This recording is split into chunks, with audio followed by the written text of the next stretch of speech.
अस्सलाम वालेकुम नाज़रीन, आप देख रहे हैं यूट्यूब चैनल। मेरा नाम मुबश्शिर उस्मान है। मुज़म्मिल सोहरावर्दी आज सुबह-सुबह इस्लामाबाद जा रहे हैं, खैरियत है? कोई खबर तो सुनाइए मुज़म्मिल साहब। नहीं, इस्लामाबाद तो वो हम का लीडर अवार्ड है, उसमें शिरकत के लिए जा रहा हूँ। हुँ। तो आपके पास तो चुड़ैल है, मेरे पास तो चुड़ैल भी नहीं है। अब मैं क्या करूँ? आपके पास जिन्नात हैं बहुत बड़े, ऐसी बात नहीं है। ये तो बताएँ कल पंजाब असेंबली का हलफ को 5-6 घंटे लेट क्यों हुआ?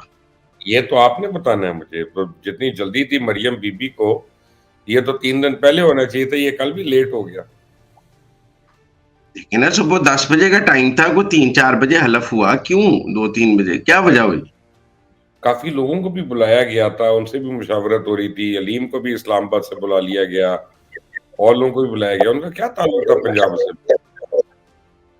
जी, असल में वो आपको पता है वो वारिस बेग साहब भी बड़े नज़र आ रहे थे कल। हाँ।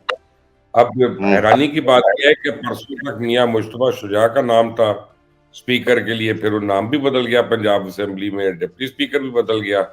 तब्दीलियाँ हुँ। हुई हैं कुछ सीरियस लेवल की। अच्छा, वारिस बेग साहब तो ना जी वो सप्तान खान साहब के हमसाए हैं। उन्हें तो नहीं, स्पीकर सप्तान हैं? बाकी वो किसी हर एक के हमसाये होते हैं। अच्छा, आप अगर वो निराला बन रहे होंगे ना, वो आपके साथ हैं, वाला घर भी आके देगा, वही अच्छा शिफ्ट हो जाएँगे। वो ज़ामन थे कि जी सप्तान खान साहब हलफ ले लेंगे हुँ, और वो कोई प्रॉब्लम नहीं क्रिएट करेंगे क्योंकि नून लीग का ये ख्याल था कि सप्तान खान जो है वो प्रॉब्लम क्रिएट करेंगे और हलफ नहीं लेंगे। लिहाजा प्लान बी तैयार किया जा रहा था कि अगर सप्तान खान हलफ ना लें तो फिर क्या किया जाएगा कानूनी तौर पे। हुँ, तो सप्तान खान साहब ने वारिस बेग और ख्वाजा सलमान रफीक को बीच में डाला हुआ था कि कुछ ना करें, मैं हलफ लूंगा। हुँ, तो वो इन दोनों की जमानत पर कुछ नहीं किया गया और सप्तान खान साहब को हलफ लेने का कहा गया। तो सप्तान 10 बजे सुबह का टाइम था। अब आप जरा स्टोरी सुने तो 10 बजे जब वो ना पहुंचे तो फिर वारिस बेग साहब को और ख्वाजा सलमान रफीक साहब को कहा गया कि पता करें, स्पीकर साहब पहुंचे नहीं है, 10 बज गए हैं।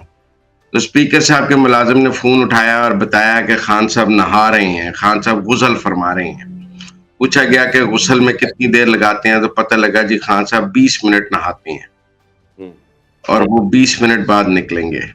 तो हुँ, फिर कुछ सब 10:30 बजे के करीब फोन किया गया तो पता लगा खान साहब कपड़े बदल रहे हैं और खान साहब हुँ, तैयार हो रहे हैं, खुशबू लगा रहे हैं। बहरहाल 11 बजा दिए खान साहब ने इस चक्कर में। अब इधर भी पैनिक था कि खान साहब आ रहे हैं या नहीं आ रहे। बहरहाल 11 बजे उन्होंने कहा जी खान साहब गाड़ी में बैठ गए हैं और असेंबली की तरफ आ रहे हैं। और फिर कोई लंबे रास्ते से खान साहब को 11:30 बजे के करीब असेंबली पहुंच गए, 1.5 घंटा लेट। हुँ, अब सबने कहा चलो खान साहब आ गए हैं, अब हलफ होगा। आके खान साहब अपने चैम्बर में बैठ गए और उन्होंने कहा मैं पीटीआई के कुछ दोस्तों को मिल लूं, ये अच्छा नहीं लगता है कि मैं इनको ना मिलूं, ये मेरी पार्टी के लोग हैं, मुझे इनसे मिलना चाहिए। तो ये बस इनको मिल के फारग करके हलफ लेते हैं। उन्होंने कहा जी अच्छा, और इस चक्कर में उन्होंने कोई 1 घंटा और गुजार दिया। अब 12:30 हो गए। हुँ, सप्तान खान साहब एन 12:30 पौने 1 बजे अंदर ईवान में आए हैं। हुँ, उन्होंने आके तलावत कराई है, नात हुई है। उसके बाद पीटीआई वालों ने कहा 3 सवाल उठाए हैं कि जी जब तक मखसूस नशिस्तों का फैसला ना हो तो ईवान मुकम्मल नहीं है, तो हलफ नहीं होना चाहिए। मियाँ असलम इकबाल के प्रोटेक्शन ऑर्डर दे दें और ये मेहमानों की गैलरी में पीटीआई के कारकुनान को दावतनामे नहीं जारी किए गए, सिर्फ नून के लोग शामिल हैं और शेर शोर के। तो एक मेहमानों की गैलरी जो हमारी है, उसके हमारे 100 दावतनामे जारी किए जाएं। हुँ, स्पीकर साहब ने कहा कि जी इन तीनों मामलात पर मैं रूलिंग दूंगा और मैं फैसला सुनाऊंगा, दावतनामे भी मिलेंगे और मैं मियाँ असलम इकबाल का प्रोटेक्शन ऑर्डर भी जारी करूंगा और मखसूस नशिस्तों पर रूलिंग भी दूंगा। साथ ही जुमे की अजान हो गई तो उन्होंने कहा जी वक्फा बराए जुमा 45 मिनट, और जब मैं वक्फे के बाद आऊंगा तो मैं इन तीनों मामलात पर बतौर स्पीकर रूलिंग दूंगा। मैं स्पीकर हूं और रूलिंग देना मेरा अख्तियार है। हुँ, अब खतरे की घंटियां बज गई। स्पीकर साहब अगर रूलिंग दे देते हैं कि मखसूस नशिस्तों के बगैर ऐवान मुकम्मल नहीं है और हलफ नहीं हो सकता, तो स्पीकर की रूलिंग को केड़ी अदालत च चैलेंज करांगे। हुँ, और अगर वो मियां असलम इकबाल का प्रोटेक्शन आर्डर कट जाते हैं तो फिर की होएगा। हुँ, चलो जी दावतनामे 100 दे जाते वो तो कोई गल नहीं, हुँ, लेकिन फिर हुआ ये कि अब क्या किया जाए, क्या किया जाए। तो अखीर पंजाब के एक आला अफसर को बुलाया गया, हुँ, ठीक है ना, जो हुँ, गिरफ्तारियां में बहुत माहिर रखते हैं। उन्होंने आके बताया कि देखें, मैंने आप परवेज इलाही को गिरफ्तार किया, उसकी आज तक जमानत नहीं हुई, भावें उसने कितनी अदालतां तो जमानत ले ली है, मैं मोहम्मद खान पट्टी गिरफ्तार किया है, उसकी जमानत नहीं हुई और मेरे को ताड़े खिलाफ भी कुछ 27 मुकदमे ने। तो तुसी चूंकि स्पीकर सो ते असी ताड़ा बहुत एहतराम कर रहे सां, लेकिन हुण मेरा ख्याल है वक्त आ गया कि तुसी साडे नाल ही चलो। उन्हें का इजलास है, इजलास होता रहेगा, वो गवर्नर ने आप पैनल ऑफ चेयरमैन बना देगा, कुछ हो जाएगा, अब आप यहाँ से हमारे साथ चलें, दोबारा ईवान में नहीं जाना आपने। तो फिर सलमान खान साहब रोने लग गए, उन्होंने कहा नहीं नहीं मुझे एक मौका दें, मुझे एक मौका दें। फिर उन्होंने अपने जामन वापस बुलाए और फिर हलफ उलफ पे वो जुम्मे के बाद अंदर गए। फिर पीटीआई वाले अपने 3 सवाल लेके खड़े होने की कोशिश ही करते रहे, लेकिन सप्तान खान साहब ने कहा सब खड़े हों और हलफ पढ़े। पीटीआई वालों ने कहा हमारे 3 सवाल, उनको उसने कहा मुझे सुनाई नहीं दे रहा। उन्होंने हलफ लिया, ना प्रोडक्शन आर्डर, ना दावतनामे, ना मखसूस नशिस्तें, हलफ लिया और वो घर चले गए। ये थी सादा सी कहानी कल। अच्छा अच्छा अच्छा। अब गुलूकार जो है वो हमारी असेंबली के जामिन है। जामिन है। पीटीआई का ये ख्याल था कि अगर हम पंजाब में हलफ बर्दारी रोक लेते हैं मखसूस नशिस्तों के मामले पर तो और रूलिंग ले लेते हैं तो फिर जवाज होगा कि कौमी असम्बली का इजलास भी नहीं हो सकता मखसूस नशिस्तों के बगैर, सिंध का भी नहीं हो सकता और फिर एक मुल्क में आईनी बहरान और हमारा एक नैरेटिव बन जाएगा। अगर सप्तान खान साहब एक रूलिंग दे दें, जैसे कासिम सूरी ने रूलिंग दी थी, रूलिंग आईनी है या गैर आईनी है छोड़े परे, वो एक रूलिंग दे दें बस हम। रूलिंग से आगे खेलना हमारा है।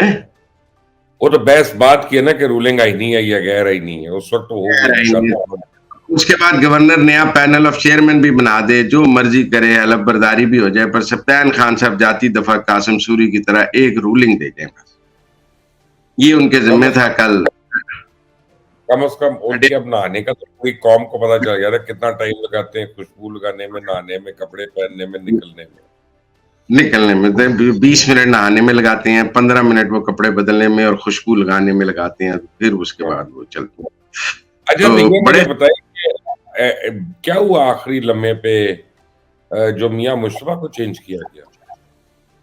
अच्छा, ये राय थी सबकी कि मलक अहमद खान सेंटर में जाना चाहती हैं, क्योंकि ऊपर बलूचिस्तान की गवर्नमेंट के मुज़ाकरात में भी शरीक थे, पीपल्स पार्टी से भी शरीक थे, एमक्यूएम के मुज़ाकराती टीम में भी थे। तो यहाँ पंजाब में सबका ख्याल था कि वो तो मरकज में कोई एडवाइजर लग जाएंगे और स्पेशल असिस्टेंट लग जाएंगे, जैसे पहले 16 माह वो लगे रहे हैं। तो वो अपना मरकज में जा रहे हैं, रहेंगे एमपीए, लेकिन हो सकता है एमपीए की इसका हलफ भी ना उठाएं और वो एमएनए बाद में जो ज़िमनी इंतखाब शहबाज शरीफ ने सीट छोड़नी है कसूर वाली, वहां से एमएनए लड़ लेंगे। तो एक राय उनके बारे में ये थी। लेकिन वो जब इस्लामाबाद से फारग फुरुग होकर आए और आके मरियम नवाज को मिले तो उन्होंने कहा नहीं, मैं तो पंजाब में काम करना चाहता हूँ। आपको किसने कहा मैं मरकज में जाना चाहता हूँ? मैं तो पंजाब में काम करना चाहता हूँ। तुमको वो फिर जब उनका पंजाब में आना तय आ गया कि जी वो पंजाब में ही रहना चाहते हैं, वो अब शहबाज शरीफ के साथ ऊपर काम नहीं करना चाहते, तो फिर अब था कि यहाँ उन्हें लॉ मिनिस्टर बनाया जाए या क्या किया जाए। तो फिर ये तय किया गया कि उन्हें स्पीकर बना दिया जाए और वो बतौर स्पीकर ज्यादा बेहतर काम करेंगे और उन्हें स्पीकर बना दिया। ये बड़े नवाज यार, हाँ, वो तो फिर नवाज शरीफ साहब ने, जब उनकी विल आ गई ना पंजाब काम करने की और वो बड़ी लेट आई, पंजाब वालों का ख्याल था वो मरकज में रहना चाहते हैं और वो बाद में एमएनए लड़ना भी चाहते हैं, लेकिन उन्होंने कहा जी ना मैं एमएनए लड़ना चाहता हूँ ना मैं मरकज में रहना चाहता हूँ, मैं तो पंजाब। मियां मुश्तबा को अनाउंस किया हुआ था, उनको रहने देते, मियां मुश्तबा को तो कन्वे भी हो गया हुआ था, उन्होंने तो अपने कागजात भी तैयार कर लिए हुए थे, कन्वे भी हो गया था। हाँ तो फिर आप सियासत के ईवान है, इक़्तिदार के ईवानों में फैसले बदल जाते हैं। मलक अहमद खान आए ऊपर से, और आपको पता है वो जब फिल्म में, आपको पता है जो बहुत ही सरकट तोड़ और रश वाली फिल्म होती थी, उसमें बहुत लोग दोपहर से आके लाइन में लग जाते थे, तो फिर मेरे जैसे 5 जो है वो एंड पे जाते थे, सारी लाइन तोड़ते थे और सबसे पहले टिकट ले लेते थे। तो मलक अहमद खान से खिड़की तोड़, मलक साहब ने खिड़की तोड़ काम से स्पीकरशिप ले ली है। तो बस आप कहाँ जा रहे हैं? उस वजह मिनिस्टर बन जाएंगे। नहीं वो ठीक है, लेकिन बड़ा दिल बर्दाश्त होंगे अब तो वो सर्टनली स्पीकर एक एलिवेशन थी, उनको एक मौका था एलिवेशन का, लेकिन वो मलक अहमद खान साहब ने ले ली। उन्होंने कहा जी मैं बनना चाहता हूँ स्पीकर, मुझे बनाएं।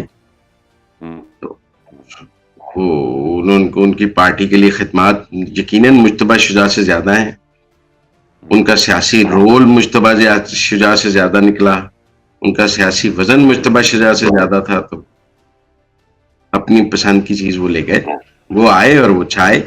अच्छा जी, वो मियाँ साहब कहाँ हैं? कल मेरा ख्याल था कि मियाँ साहब की झलक नजर आएगी असेंबली में, उनकी ख्वाहिश पूरी हो रही है, उनकी पूरी जिंदगी का पॉलिटिकल कैपिटल जो है वो उनकी बेटी के नाम ट्रांसफर होने जा रहा है। वो कल पहली बारी जिंदगी में ओथ ले रही हैं, तो मियाँ साहब जो है वो बेटी का हलफ देखने के लिए भी नहीं गए। यार ये कैसा रिश्ता था? इस हकदार साहब पहुंचे हुए थे ना। मैंने मियाँ साहब कह रहा हूँ यार, हकदार साहब तो दरवाजे खोल रहे थे। मैं भी अल्लाह रहम करे, हमारे मुल्क में लोगों को अपनी उम्र का भी ख्याल नहीं होता। नहीं नहीं, बेटी है उनकी, वो अपनी बेटी को इज्जत दे रहे थे, उनके घर की बेटी है। डार साहब मौजूद थे और बड़े मियाँ साहब घर पे बैठ के देख रहे थे। हर बंदे ने नवाज शरीफ की तस्वीर पकड़ी हुई थी, उनकी पॉलिटिकल लेगेसी जो है वो बोल रही थी। नहीं थे वहां पे, मैं ये कह रहा हूँ, मैं तो ये कह रहा हूँ, मेरा ख्याल है उनका जाना बनता भी नहीं था। क्यों नहीं बनता था? नहीं नहीं, पॉलिटिकली उनका जाना नहीं बनता था। छोटी बच्ची थी, हाथ पकड़ के पंजाब असेंबली लेके जाना है, चीफ मिनिस्टर बन रही है, बाल अपने तौर पर पॉलिटिकली औलाद है। हमेशा छोटी होती है, औलाद होती है, वो छोटी होती है। नहीं, वो ग्रोन अप उन्होंने उसको कह दिया है कि वो अपना खुद रूल करे। मेरे ख्याल में अगर वो जाते तो वो बैड टेस्ट होता। ऐसे अच्छा, लगते तो हैं अब जब उंगली पकड़ के खा रहे हैं मरियम नवाज को।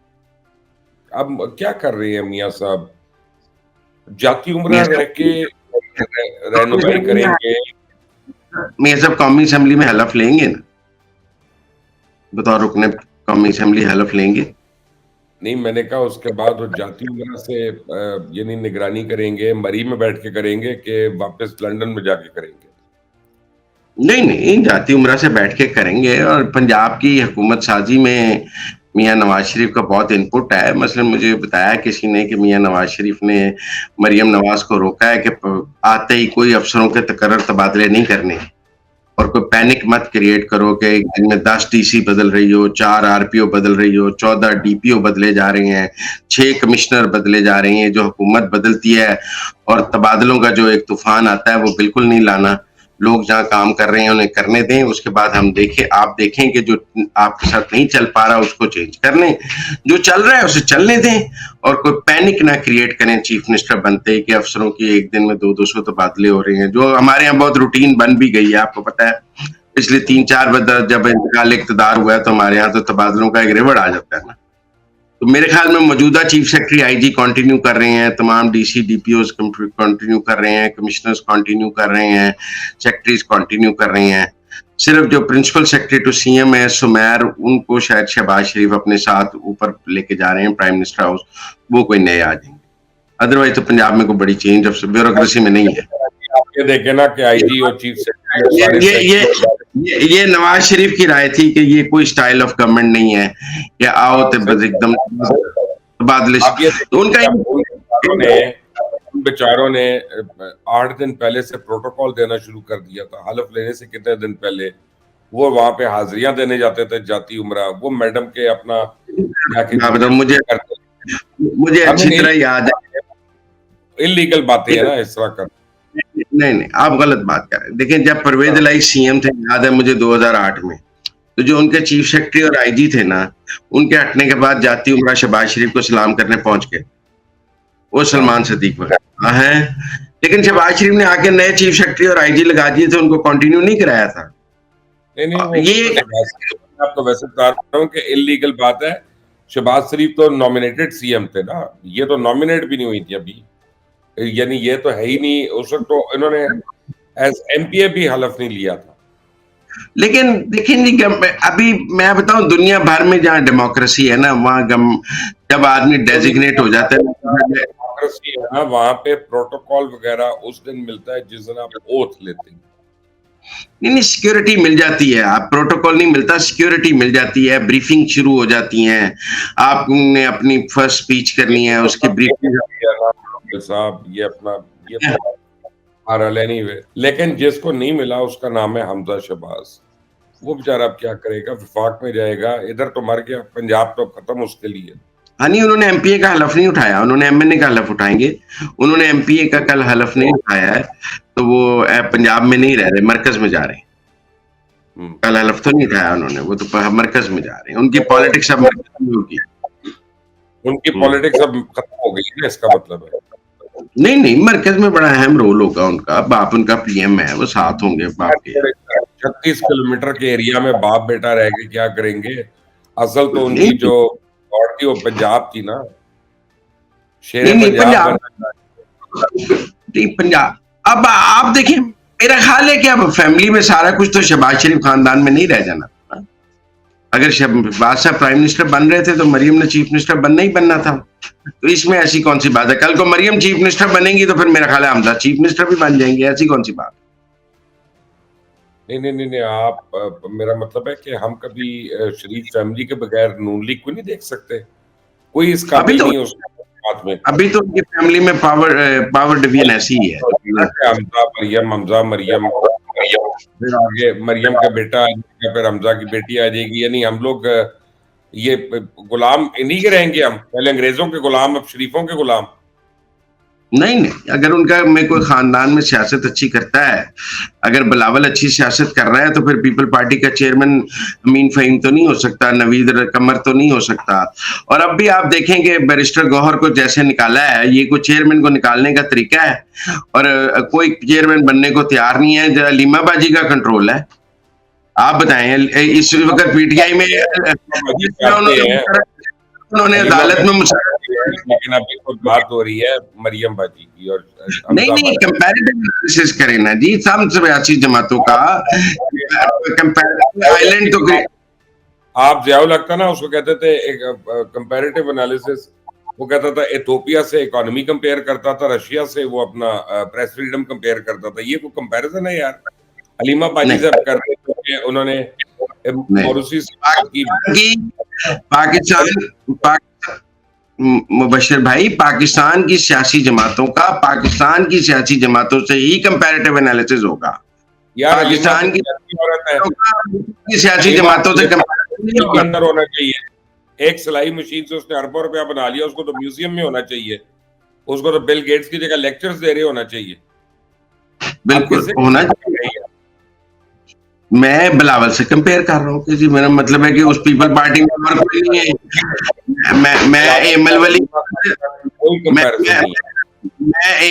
खान से कंपेयर कर रहा हूँ कि मेरा मतलब है कि वहां पे अमीर हैदी होती नहीं हो सकता, बलोर साहब नहीं हो सकते, अमीर हैदर होती होगा नहीं हो सकता, एमल वली होगा।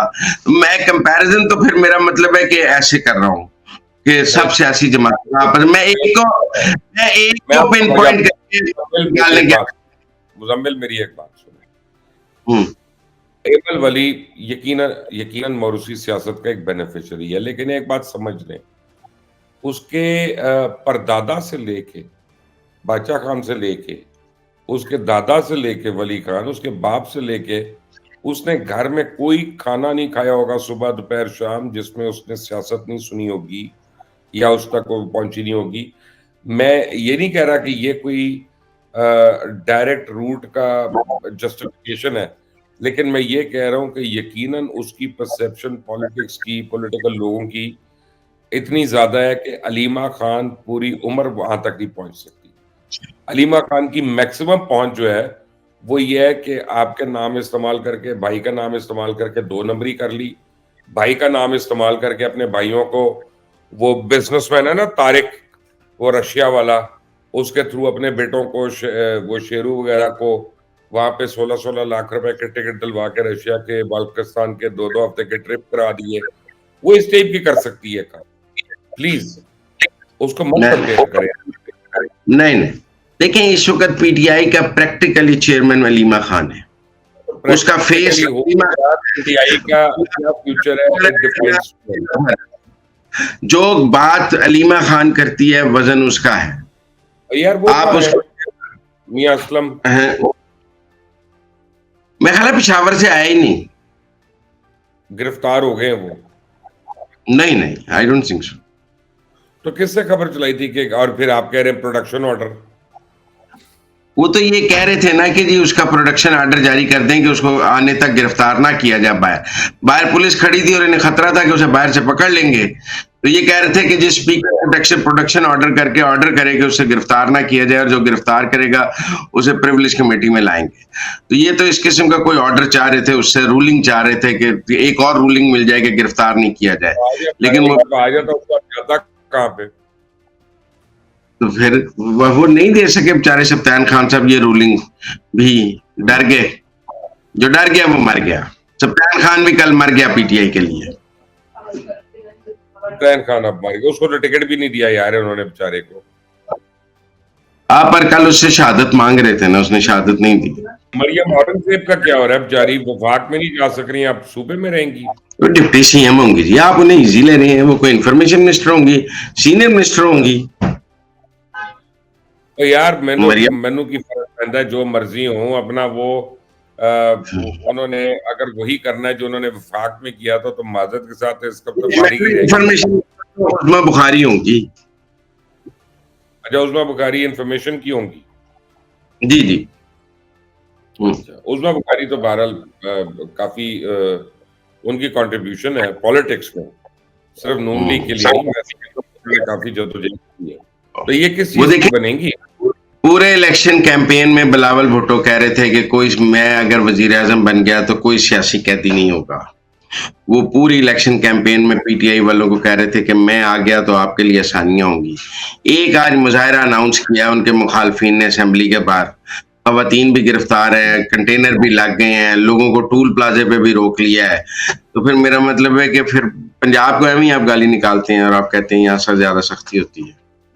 ये आपकी जो निकाह है ना, ये चलना नहीं है। मुझे जो लग रहा है, अभी आप लोगों ने ओथ लिया नहीं है, हुकूमत बनी नहीं है, और आपके पीपल्स पार्टी के खिलाफ आप सफारा हो गए हैं, पीपल्स पार्टी आपके खिलाफ हो गई, फिर हुकूमत आपकी 4 महीने से ज्यादा नहीं चलनी। ज्यादा नहीं कह दिया आपने 4 महीने? हाँ, 4 महीने ज्यादा कह दिए। मैं ख्याल है इस हुकूमत में भी इद्दत के दौरान ही नया निकाह हो जाना है। इसका भी पूरी तलाक नहीं होनी, इसका भी इद्दत में ही नया निकाह हो जाना है।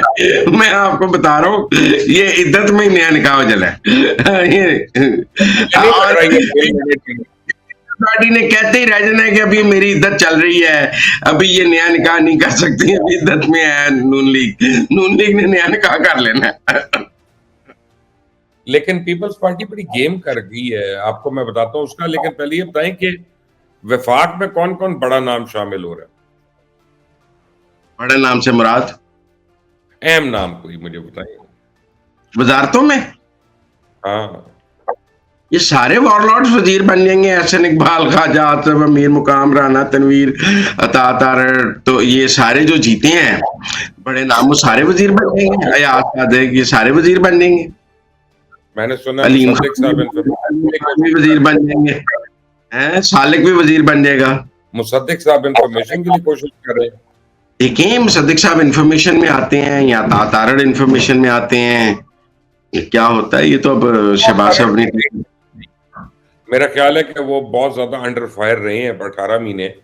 और ये भी जैसे आपने कहा कि इद्दत के अंदर ही निकाह हो सकता है, तो यहाँ भी फायरिंग बड़ी होगी। उनको चाहिए कि डिफरेंट आदमी को सामने आने दें, ताकि एक हद होती है ना एक आदमी का प्रेशर लेने की। यार मैं तो डिसाइड कर नहीं रहा, लोगों की कुर्बानियां हैं वो, मैं हमारे प्रोग्राम के जरिए आपकी उन तक पहुंच जाएगी ना, तो पहुंच जाएगी हम। लेकिन अब मैंने पता तो मुझे पहले चल गया था, मैंने खबर नहीं दी। मैंने कहा मीडिया में आ जाइए ना, कि मेरे पास भी एक वीगो डाला आ जाए उठाने मुझे। लेकिन खबर ये थी कि केयर टेकर प्राइम मिनिस्टर जो है काकड़ साहब, वो पीपल्स पार्टी में शामिल होकर उनको वादा कर लिया गया चेयरमैन सेनेट बनने का। तो ये तो बड़ी गेम हो गई है उधर बलूचिस्तान में भी, यहाँ पे भी। पीपल्स पार्टी कई जगहों पे आप लोगों को शह मात दे गई है। देखें, वजीर आजम अनवारुल हक काकड़ साहब ने 19 जून 2023 को मरी में नवाज शरीफ के घर में मरीम नवाज से मुलाकात करके नून लीग में शमूलियत का ऐलान किया था। आप मेरी बात समझें। और वो जाम कमाल साहब के साथ मरीम नवाज को और परवेज रशीद साहब को मिलने गए थे। जो उनको अभी फेडरल गवर्नमेंट कायम थी, अभी शहबाज शरीफ वजीर आजम थे और जाम कमाल साहब के साथ गए थे। फिर जाम कमाल साहब ने भी नून लीग में शमूलियत का ऐलान किया था। वहां नवाज शरीफ साहब जूम पर मौजूद थे। तो अभी तक तो नून उनको अपने खाते में समझती है। अगर पीपल्स पार्टी उन्हें कैंडिडेट बनाएगी तो नून लीग उन्हें अपना कैंडिडेट समझेगी, क्योंकि उनकी ज्यादा लाइकिंग नून लीग के अंदर मौजूद है। बतौर निगरान वजीर आजम भी उन्होंने जो है शहबाज शरीफ साहब की प्राइम मिनिस्टर हाउस वाली टीम भी सारी चलाई है। और शामिल हो रही है। उस सर वो जिधर से भी आ जाए वो नून लीग के ही हैं, आप बेफिक्र रहें, परेशानी वाली बात नहीं है नून लीग को। काकड़ साहब मोदी की पार्टी से भी आ जाए तो नून लीग उन्हें अपना ही बंदा समझेगी। जो है ये सुना है कि कुछ लोग निगरान सेटअप के ऊपर ही आ रहे हैं, जैसे गौर एजाज हैं, शमशाद अख्तर हैं, मोहसिन नकवी को शायद कोई ना कोई ओहदा मिलने की उम्मीद है। ऐसी कौन सी खबरें सही हैं, मुझे बताएं। मुझे नहीं कोई सही लग रही। अच्छा, हाँ। गौर एजाज बेचारे तो बड़े गरीब है पिंडी के, और मोहसिन नकवी तो उनकी आंख का तारा है। तो वो चेयरमैन पीसीबी बन गए हैं, बस ठीक है। तो गौर साहब के लिए क्या है, वापस चेयरमैन कुछ नहीं। एप्कोमा? हाँ, मुझे नहीं लगता आगे कोई पॉलिटिकल रोल नहीं है, ना शमशाद अख्तर का है। लेकिन शमशाद अख्तर किसी की नंबर 2 काम करने के लिए तैयार नहीं है, और पीएमएलएन उन्हें नंबर 1 बनाने के लिए फाइनेंस में तैयार नहीं है, क्योंकि बहरहाल सारा बैकलैश फाइनेंस से आना होता है। मुझे लगता है डार साहब भी आ रहे हैं वापस। तो ये जो कियानी साहब आ रहे हैं आपके, ये जनरल कियानी साहब के साहबजादे हैं? नहीं नहीं नहीं, ये तो डॉक्टर अजहर कियानी एक कार्डियोलॉजिस्ट हैं, उनके बेटे हैं। अच्छा, जब मुझे कोई कह रहा था कि ये जनरल कियानी के साहबजादे हैं। नहीं नहीं, डॉक्टर अजहर कियानी, ये तो एक कार्डियोलॉजिस्ट उनके बेटे हैं। ये तो काबिल आदमी, तो काबिल नहीं हो सकते जनरल कियानी के बेटे। तो अब देखें, मेरे दोस्त हैं, उनके भाई जो है ना, तो मैं नहीं ऐसी बात करता। जो 2 नंबर लोग थे जिन्होंने अपना ये क्या कहते हैं, ईडन होम्स में लोगों को, गरीब लोगों को, बेवाओं को लूटा था, वो आपके दोस्त हैं? कि वो दूसरे वाले जिन्होंने घर की चौखटों पे सोना लगाया हुआ था, लेकिन लोगों को उनके पैसे नहीं दे रहे थे और लोगों ने उनका जनाजा नहीं उठने दिया? वो तो डॉक्टर अमजद थे ईडन वाले, उनका क्या नहीं, सबसे क्या ताल्लुक? आ रही है ना सारे। नहीं नहीं, अपने कियानी साहब को तो क्लीन चिट मिल गई है, उनको तो उनके ऊपर सब इल्जाम झूठ साबित हो गए हैं। जी वो तो होने थे साबित, वो तो हम नहीं है कि साथ साथ सारी वो तो रहील शरीफ और जनरल कियानी की लड़ाई में बेचारे वहीं। जी मैं वो उनको जानता हूँ, थोड़ा सा मुझे भी पता है कि जब भाई उनके आर्मी चीफ थे तो उनका पता नहीं 8-8 बिलियन का साल का टर्नओवर था, ना उससे 1 साल पहले ना उसके 1 साल बाद उनका 700 रुपए का टर्नओवर नहीं रहा। ऐसे अजीम बिजनेसमैन थे। मेरा मुंह ना खुलवाएं, यहाँ पे सबको पता तो डाला आ जाएगा। अब मुझे मिड टर्म इलेक्शन हो सकता है, एमपी नाराज है, जावेद लतीफ शिकवा कर रहे हैं, नून लीग के बेशतर रहनुमा जो उनमें मायूसी की एक लहर है। तो मायूसी के आलम में ये लोग कैसे बड़े बड़े फैसले करेंगे, आने वाले तूफानों का मुकाबला कैसे करेंगे? देखिए, 2 किस्म के मायूस हैं। एक तो वो मायूस हैं जिन्हें इक्तदार के ऐवानों में अपना हिस्सा नहीं मिल रहा, और वो जो मेरा मतलब है कि मतलब अब जिनको आगे कोई इस इक्तदार में जिनको हिस्सा नहीं मिल रहा, वो यकीनन मायूस हैं और उन्हें लग रहा है कि नून लीग के इक्तदार में इस बार उनका हिस्सा नहीं है। अब आप देखें ना, जावेद लतीफ साहब का भी हिस्सा नहीं है और भी लोगों का जिनका हिस्सा नहीं है इस इक्तदार में, वो यकीनन मायूस हैं। और जिनको इक्तदार में हिस्सा मिल रहा है वो ताज़ा दम है, वो इस हौसले में है कि हमें डिलीवर करने का ये आखिरी चांस है और हमें डिलीवर करना चाहिए। तो मेरे ख्याल में जो इनको जिनको स्पेस नहीं मिल रही है उनकी बातों पे कम तवज्जो दें, जो किसी सीट पे आ रहा है उसकी बात सुने, क्योंकि he is in the driving seat. तो मुझे बताएं कि मिड टर्म इलेक्शन हो सकते हैं जो ख्वाजा आसिफ कह रहे हैं? देखिए, सवाल इस वक्त मुझे ये लगता है कि एक दफा वजीर आजम बन गए शहबाज शरीफ साहब, और पीपल्स पार्टी, देखिए मैंने आपसे कहा था कि पीपल्स पार्टी और नून लीग मिलकर हुकूमत नहीं बना सकती हैं, और आप कह रहे थे कि दोनों मिलकर हुकूमत बना रही हैं। बनी गई अब है अगर ना एक यार। अच्छा, अब एक तरह देखा जाए तो आप शर्त जीत गए हैं ना, लेकिन अगर देखा जाए तो आप शर्त हार भी गए हैं। नहीं नहीं, ठीक मैं है नहीं ना? आ रहा, लेकिन नहीं क्योंकि नहीं आपने अपने घरों से बुला के उस दिन वो फिरनी के जोटे खिला दिए तो मैं अपने तरफ से खाना भी खाया, फिक्र ना करें। नहीं नहीं नहीं नहीं। देखिए आप मेरी दलील तो सुन लें ना, अब आप दलील से बात सुन लें। देखें, मेरा ये पॉइंट ऑफ व्यू था कि पीपल्स पार्टी और नून लीग इस पोजीशन में नहीं है कि आपस में कैबिनेट शेयर कर सकें, और मैं आज, और वो दोनों कैबिनेट शेयर कर भी नहीं रहे हैं। और तो देखें ना यार जी, सारे पोर्टफोलियो शेयर हो रहे हैं, कोई चेयरमैन का, कोई स्पीकर का, कोई इसका, कोई उसका, कोई आगे कॉरपोरेशनों के हेड्स वो ले रहे हैं, एक वो नहीं दूसरे दे को रहे, वोट दे रहे हैं, शेयरिंग होती है ना।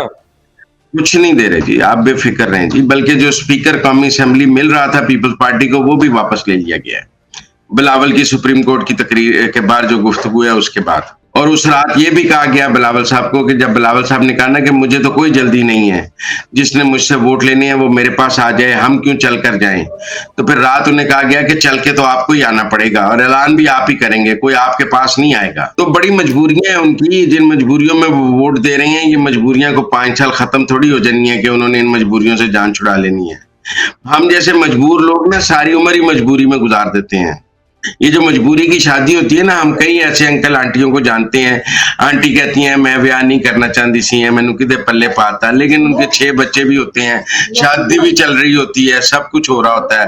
तो ये वैसी शादी होनी है, इन सब ने 5 साल कहते रहना है हमारी शादी ठीक नहीं हुई, पर 5 साल गुजर भी जानी है। अच्छा तो यार ये बताएं कि इमरान रियाज के साथ क्या हो रहा है बेचारे के, वो फिर अंदर चला गया, उसके ऊपर कम जुल्म होना चाहिए, बहुत हो गई। वैसे मुजीबुर रहमान शामी साहब ने उन्हें बहुत अच्छा मशवरा दिया था कि इमरान रियाज साहब, आपने अपने हिस्से की शमा काफी जला ली, अब दूसरों को मौका दें, थोड़ा आराम करें। लेकिन क्या उम्मीद है उनकी, अब उनके निकलने की कोई उम्मीद है अनकरीब? चीफ जस्टिस वाला मामला काफी संजीदा मामला है, और उस पर रियासत काफी नाराज भी है, और आप देखें तो मुझे लगता है कि वो उन्होंने फिर रेड लाइन क्रॉस की है। देखें, ये मजहबी मुनाफरत वगैरह हमें नहीं फैलानी चाहिए, एक दूसरे के खिलाफ मजहबी इश्तियाल अंगेजी नहीं होनी चाहिए। मैं आपको बताऊं, मादर के साथ एमल वली ने भी रियासत के खिलाफ बातें की हैं, मौलाना फजल रहमान ने भी की हैं, वो जिले लई ने भी की हैं, वो जनाब क्या कहते हैं अता मेंगल साहब ने भी की हैं, बड़े लोगों ने की हैं रियासत और के खिलाफ बातें, और मजहबी मुनाफरत भी फैलाई गई है पहले भी और अभी भी। तो उनके साथ भी ऐसा ही कर लेना, सिर्फ एक इमरान रियाज के साथ क्यों? मैं मुत्तफिक हूं कि उनके साथ भी ऐसा ही होना चाहिए। मैं आपसे मुत्तफिक हूं कि इंसाफ यकसा होना चाहिए, कानून का इतलाक भी यकसा होना चाहिए, सबको गिरफ्तार होना चाहिए। अब आ जाए आप अपनी फेवरेट बहन अलीमा के पास। तो वो उन्होंने पार्टी को ऐसा बेड़ा कर दिया कि अली जफर भी पार्टी चेयरमैन नहीं बनना चाह रहे, पता है आपको इस बात का? जी मुझे पता है। वो कहते हैं अलीमा बाजी खुद बन जाए ना, जब पार्टी उन्होंने चलानी है, फैसले उनके चलने हैं, तो आपको रबड़ स्टैंप के लिए चेयरमैन क्यों चाहिए? आप मेरी बात सुने, क्यों चाहिए? आप खुद बन जाएं। जब सारे फैसले आपके चलने हैं, जब भाई ने बात आपकी माननी है और बाकी सबकी हैसियत दमी वाली है, तो आप बन जाएं चेयरमैन। मेरे ख्याल में वक्त आ गया इमरान खान को ये बताएं बना दे। हमें सबको पता है कि अलीमा खान ने करप्शन की है, लेकिन वो क्यों बाहर है अभी तक? और बुशरा बेगम वो बनी गाला में क्यों है, जेल में क्यों नहीं है? ये प्रिविलेजेस दूसरी खवातीन को भी मिलने चाहिए जेल में जो होती हैं। दूसरी खवातीन ऑन बोर्ड नहीं है एस्टेब्लिशमेंट के साथ, जैसे बुशरा बीबी हैं। बुशरा बीबी इमरान खान के खिलाफ वादा माफ बनेगी? जरूरत नहीं है एस्टेब्लिशमेंट को किसी वादा माफ गवाह की। जिस हद तक मैनेजमेंट की जरूरत है उस हद तक वो कॉपरेट कर रही हैं। वो स्टेज गुजर गई जब मैंने इस एस्टेब्लिशमेंट को वादा माफ गवाहों की जरूरत थी, वो उस स्टेज से निकल आई। इमरान को तभी भी उन पे भरपूर एतबार है, वो तो बुशरा बेगम कहता है। इमरान खान को पता है कि अगर वो बुशरा बेगम नहीं कहेंगे तो बुशरा बेगम भी उन्हें इमरान खान साहब नहीं कहेंगी। खान साहब नहीं कहेंगी, वो ज्यादा मसाइल इमरान खान के लिए पैदा हो जाएंगे। उन्होंने रेहाम की किताब तो बर्दाश्त कर ली थी और किताब बर्दाश्त कर ली थी, बुशरा बीबी नहीं बर्दाश्त होनी। बुशरा बीबी के ने किताब नहीं लिखनी, उन्होंने वजीफा पढ़ना है, आहो वो बड़ा कौन है। आहो। लास्ट सवाल मुजम्मिल सोहरवर्दी साहब, ये बताएं पंजाब का गवर्नर कौन आ गया? पीपल्स पार्टी से कोई आ रहा है, मखदूम अहमद महमूद बनना चाहते हैं और कमरुन्नमान कायरा साहब भी बनना चाहते हैं और चंद साहब भी बनना चाहते हैं। तो चौधरी सरवर साहब भी कहते हैं मैंने 127 में बड़ी कैंपेन की है, मुझे बना दें। तो मुझे लगता है कि मखदूम अहमद महमूद के नाम शायद पूरा निकल आए, वो पार्टी के प्रोविंशियल प्रेसिडेंट भी हैं। राइट, मुजम्मिल सोहरवर्दी आपका बहुत बहुत शुक्रिया हमें ज्वाइन करने के लिए। अगर आप इस्लामाबाद पहुंचे और अंदर की खबरें लें और फिर हमें बताइएगा। इस चैनल को सब्सक्राइब करिएगा, बेल आइकॉन को प्रेस करिएगा। Until the next time, Allah.